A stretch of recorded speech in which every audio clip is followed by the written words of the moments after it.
বাংলা বিভাগের ৪র্থ বর্ষের শিক্ষার্থী বন্ধুরা, আসসালামু আলাইকুম। আশা করি সকলে ভালো আছেন, সুস্থ আছেন। গত ক্লাসগুলোর মতো আজকে আমরা পাশ্চাত্য সাহিত্য তথ্য ও সাহিত্য সমালোচনা পদ্ধতি এই বিষয় থেকে একটি গুরুত্বপূর্ণ প্রশ্ন নিয়ে হাজির হয়েছি। সেটি হচ্ছে ইতিহাসমূলক সাহিত্য সমালোচনা পদ্ধতি কাকে বলে, এর স্বরূপ আলোচনা করো। অথবা সাহিত্য সমালোচনায় ঐতিহাসিক পদ্ধতির প্রয়োগ ও গুরুত্ব আলোচনা করো। অথবা ঐতিহাসিক সমালোচনা পদ্ধতির সমস্যা ও বৈশিষ্ট্য আলোচনা করো। অর্থাৎ তিনটি প্রশ্নের উত্তর একই। তবে চলুন প্রশ্নটির মূল আলোচনায় ফিরে যাই। সাহিত্য সমালোচনার ক্ষেত্রে ইতিহাসমূলক সমালোচনা পদ্ধতি বা ঐতিহাসিক সমালোচনা পদ্ধতি কাকে বলে? সাহিত্য সমালোচনার ক্ষেত্রে ইতিহাসমূলক পদ্ধতি হলো সেই রীতি যেখানে পরিবেশ এবং পরিবেশের ইতিহাস সম্ভাব্য স্থান কাল নির্ণয় করে সম্যক আলোচনা থাকে, তাকে ইতিহাসমূলক পদ্ধতি বলে। অর্থাৎ এই পদ্ধতিতে পরিবেশের চারপাশের স্থান কাল সময়ের কতখানি মূর্ত হয়েছে তাই বিচার করে। ইতিহাসমূলক পদ্ধতিতে হেপোলাইতেন সাহিত্যের মধ্যে দেশ ও জাতীয় চরিত্রের প্রতিফলন সন্ধান করেছিলেন। 1863 সালে হিস্ট্রি অফ ইংলিশ লিটারেচার গ্রন্থে হিপ্পোলাইতেন এই বিষয়ে আলোচনা প্রসঙ্গে তিনটি সূত্র জানিয়েছেন: রেস, মিলিউ এবং মোমেন্ট, অর্থাৎ জাতি, দেশ ও কাল।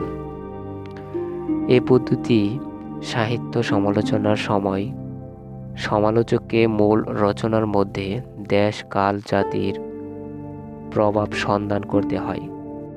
সেক্ষেত্রে লেখক জীবনীও সমালোচককে কখনো কখনো আকর্ষণ করে। ইতিহাসমূলক সমালোচনায় সমালোচকের দৃষ্টি প্রধানত ইতিহাস ও পটভূমিকার প্রতি নিবদ্ধ থাকে। সমালোচকের দৃষ্টি দেশের কথা এবং দেশের অন্তরালের ভেতরে চক্ষু দৃষ্টি দিয়ে দেখা, সেই সাথে কালের বা সময়ের কথা তুলে ইতিহাস রূপে প্রকাশ করা। এগুলো হচ্ছে ইতিহাসমূলক সমালোচকের একটি গুরুত্বপূর্ণ কাজ বা গুরুত্বপূর্ণ কাজের একটি গুরুত্বপূর্ণ দিক।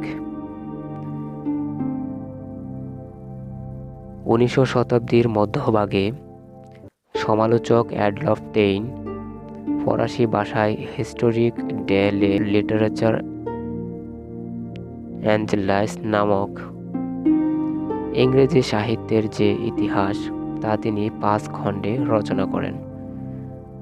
তার সর্বপ্রথম ইতিহাসমূলক সমালোচনার প্রতি আনুগত্য দেখা যায়। টেইন ইংরেজি জাতির ইতিহাস সম্পর্কে রহস্য খুঁজেছেন।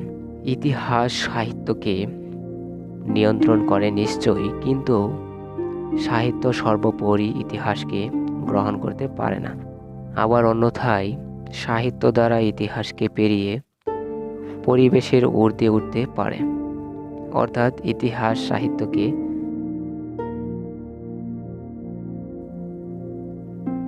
নিয়ন্ত্রণ করলেও কোনো কোনো ক্ষেত্রে সাহিত্য ইতিহাসের কালক্রমকেও এড়িয়ে যায়। এদিক বিচারে বলা যেতে পারে ইতিহাসমূলক পদ্ধতি সমালোচনার ক্ষেত্রে নিরাপদ নয়, কেননা ইতিহাসমূলক সমালোচনা পদ্ধতিতে গ্রন্থাকারের ব্যক্তি মানুষকে প্রভাবিত করতে পারে কেবলমাত্র পরিবেশের আবরণের দ্বারা। কিন্তু শুধু এদের বিচারেই সাহিত্যের শ্রেষ্ঠত্ব প্রমাণ হয় তা কিন্তু নয়, যার কারণে দুটি সমঝোতা না থাকায় এটি সাহিত্য সমালোচনার ক্ষেত্রে নিরাপদ নয়। এবার আমরা ইতিহাসমূলক সমালোচনার পদ্ধতির বৈশিষ্ট্য সম্পর্কে জেনে আসি। বৈশিষ্ট্যর মধ্যে প্রথমেই রয়েছে সাহিত্য প্রকাশে রহস্য বিশ্লেষণ, অর্থাৎ যে সাহিত্যে যে রহস্য নিয়ে আলোচনা করবেন সেটি বিশ্লেষণের স্বরূপ থাকবে। দ্বিতীয়ত রয়েছে ঐতিহাসিক সমালোচনা পদ্ধতিতে সমালোচকের দৃষ্টি থাকে ইতিহাস ও পটভূমির উপর। তৃতীয়ত সাহিত্য বিচারে সমালোচকের প্রধান গুরুত্ব থাকে স্থানকালের উপরে। চতুর্থে রয়েছে ঐতিহাসিক সমালোচনা পদ্ধতিতে ইতিহাস, সমাজ ও জীবনধারার রূপ ও রীতির পরিবর্তন করা। এবং সর্বশেষ 5 নম্বর বৈশিষ্ট্যে রয়েছে ঐতিহাসিক সমালোচনা পদ্ধতিতে যেমন সুবিধা আছে তেমনই আছে অসুবিধাও, আবার তেমনই আছে সীমাবদ্ধতাও। এবার আমরা ঐতিহাসিক সমালোচনা পদ্ধতির যে সমস্যাগুলো রয়েছে সেগুলো আমরা তুলে ধরি। প্রাচীন বাংলা চর্যাগীতি, পাণিনির ব্যাকরণ, অষ্টাধ্যায়ী প্রভৃতি ভাষা তথ্যগত আলোচনা মূল্যবান হতে পারে এবং সাহিত্যের ইতিহাস নির্ণয়ে সে আলোচনা যথেষ্ট প্রয়োজন আছে। তবে একে ঠিক আলোচনা বা সাহিত্য বিচার বলা যায় না। যাতে রস বিচার নেই, গুণগত বিশ্লেষণ নেই, তাকে সাহিত্যের বিচারের আদর্শ হিসেবে গ্রহণ করা যায় কি? ভাষাতাত্ত্বিক বিচারে ও মূল সাহিত্য সমালোচনা নানা দিক থেকে সাহায্য করে একথা স্বীকার করেও বলা যায় যে লাশকাটা করে শরীর বিশ্লেষণ ও স্টুডিওর মধ্যে শিল্প নির্মাণ এক ব্যাপার নয়। সাহিত্য সৃষ্টির পরে সাহিত্য সমালোচনা, এদিক বিচারে সাহিত্য সমালোচনার সমস্যা দেখা যায়। অর্থাৎ ঐতিহাসিক সমালোচনা পদ্ধতির যে সমস্যাগুলো হয়ে থাকে তা আমরা বিশ্লেষণ করে দেখার চেষ্টা করলাম। আশা করি সম্পূর্ণ বুঝতে পেরেছি। ঐতিহাসিক সমালোচনা পদ্ধতি সম্পর্কে আমরা মোটামুটি একটা ধারণা পেয়েছি। পরবর্তী ক্লাসে আমরা অন্য আরেকটি টপিক নিয়ে আলোচনা করব। সেই আশা ব্যক্ত করে আজকের মতো এখানেই শেষ করছি। আল্লাহ হাফেজ।